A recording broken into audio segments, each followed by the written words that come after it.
Pois é, meus amigos, mais um grande dia para a direita no Brasil. Na verdade, um grande dia para a direita no mundo todo, né? Principalmente para as pessoas de bem que querem a democracia vigorando em seu país. É o caso aqui da Argentina, com Javier Milei. É o caso do Chile, que já está voltando atrás, já está se arrependendo da decisão que tomou ao eleger o Boric. É o caso de El Salvador, que reelegeu o Bukele aí com uma expressiva votação. É o caso dos Estados Unidos, que, tudo indica que o Trump irá voltar. E agora foi o caso de Portugal, né? O líder, digamos assim, da oposição lá já deu o recado. Lula será persona não grata lá em Portugal também, né? Ele, inclusive, tem um vídeo que ele fala a respeito. Vejam só. Eu quero vos dizer que é o deputado André Ventura, tá? O senhor presidente do Brasil, Luiz Inácio Lula da Silva, não vai entrar em Portugal. E nós não vamos deixar que entre em Portugal.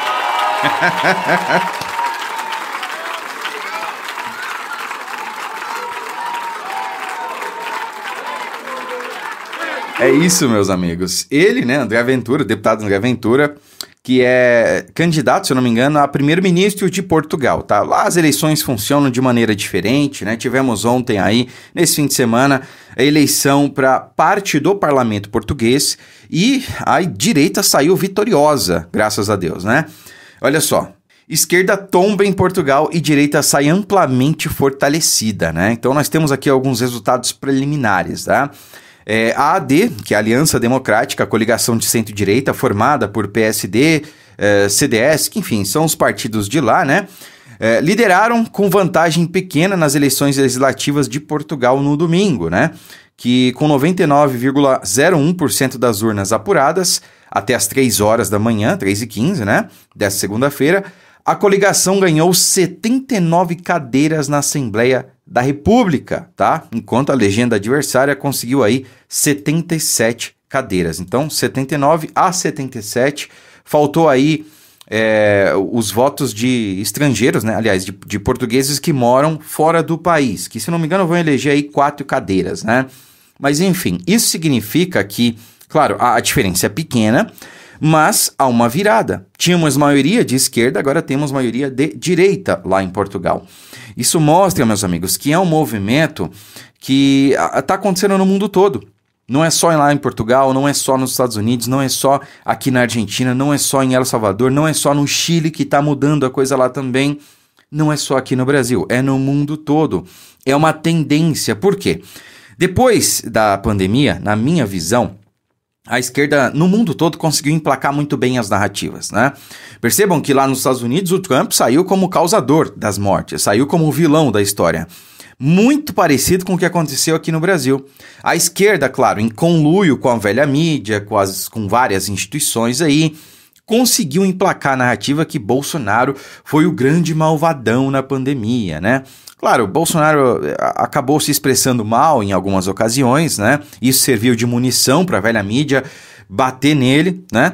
E aí, claro, isso prejudicou muito a sua imagem. Me arrisco a dizer que se não fosse a pandemia, né? Se não fosse aí o pastel de flango, claro, tivemos controvérsias, digamos assim, né? Como o Brasil vive uma democracia relativa, como o Lula diz, não podemos dizer exatamente aí o que a gente pensa a respeito do processo de 2022, tá? Mas tirando essa parte que a gente não pode nem comentar, como eu disse, democracia no Brasil, né?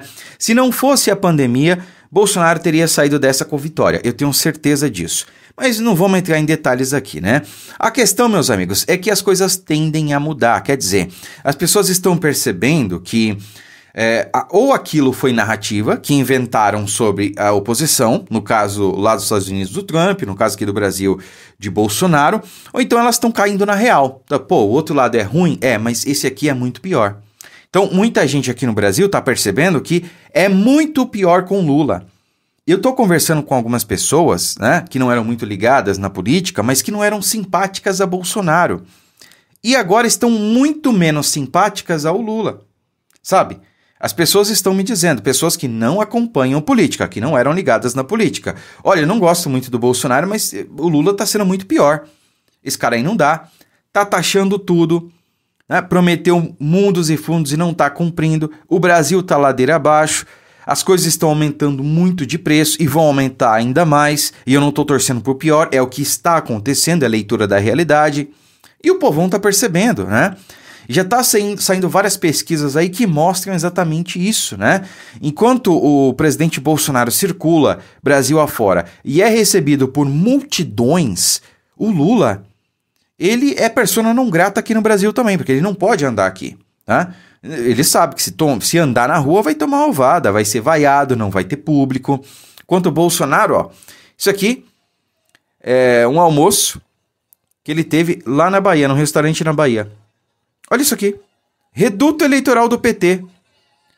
Pessoal fazendo fila para tirar foto com o Bolsonaro. Eu não vou nem colocar aqui vídeos de quando o presidente chegou na Bahia, tá? O MST até fez um evento lá, tentou impedir a passagem do presidente Bolsonaro. Aliás, olha só, isso sim é terrorismo. Isso sim, diga-se de passagem, é ato antidemocrático. Porque segundo o entendimento do próprio STF, tudo que vai contra a Constituição é antidemocrático, certo? Bom, a Constituição veda, eu vou repetir, a Constituição veda que você possa impedir o direito de outro. Ou seja, você não pode fazer uma manifestação e interditar uma via. Isso é ato de vandalismo, isso é ato antidemocrático. Isso é ato, em alguns casos, como a esquerda mesmo diz, de terrorismo. Então eles impediram uma via pública para impedir o presidente Bolsonaro, juntamente com a sua equipe, juntamente com outras pessoas, de transitarem, né? Isso aí é ato de terrorismo, segundo a própria esquerda. Como é que fica a situação agora, né? Então, olha o desespero. E, os vídeos, o Datapovo não mente. Povo na rua é o que mostra se o político é popular ou não. E Lula não tem isso. Bolsonaro tem e tem de sobra, né? Essa é que é a questão. Ressalta-se, na Bahia, reduto eleitoral e histórico do PT, tá? Isso está tirando o sono da esquerda, não é segredo. Pesquisa aponta que mais brasileiros se declaram bolsonaristas do que petistas. Olha só o jogo virando, né? Então veja só, os dados revelam que 32% dos brasileiros se declaram bolsonaristas, enquanto 31,2% se identificam com petistas. A pesquisa também contempla aqueles que optam por não se alinhar com nenhuma das opções, 11,4%, e os que não souberam responder, 0,2%, né? E essa pesquisa foi divulgada aí no site Conexão Política, tá? Então, o governo Lula sabe que o seu apoio tá caindo, porque o Lula fala besteira de assim e outro também, né? O Lula prometeu muitas coisas e não cumpriu até agora. E não vai cumprir, na verdade, né? As pessoas estão vendo que realmente foram vítimas de um estelionatário eleitoral. Lula se desespera com queda acentuada na popularidade e convoca a reunião ministerial. Tá? Então é a primeira reunião ministerial do ano, se não me engano, para tratar justamente de estratégias para tentar mudar aí a imagem do povo para com o desgoverno, né? Então, diante de pesquisas que indicam uma queda de sua popularidade, Lula convocou a primeira reunião ministerial do governo para o dia 18 de março. O principal objetivo do encontro é orientar a equipe ministerial e dar mais visibilidade às ações do governo federal e promover pautas positivas. Eu não sei que pautas positivas são essas. Não dá para saber, né?